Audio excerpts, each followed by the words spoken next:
In this video, we're diving into the top 6 reasons your engine might be losing compression. The compression stroke is a crucial part of a 4-stroke engine's cycle.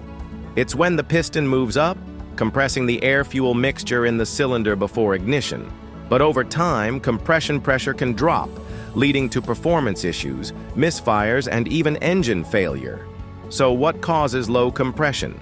Let's start with number 1 cause is worn timing belt or chain. The camshaft controls the intake and exhaust valves, making sure they open and close at the right time. If the timing belt or chain wears out, skips teeth, or breaks, the camshaft won't turn properly. This means the valves don't open or close when they should, causing low compression. Next, cause number 2 is a cracked cylinder head.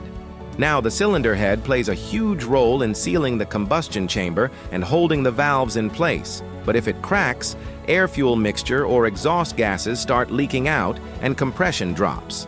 Next, cause number 3 is leaky valves.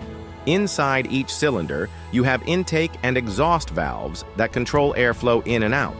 But over time, valve seals wear out, letting gases escape and leading lower compression in the cylinder. Next, cause number 4 is damaged cylinder wall. The cylinder walls must be smooth and in top shape to seal properly with the piston rings.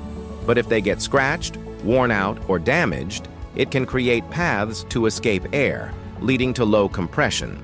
Next, cause number 5 is head gasket failure.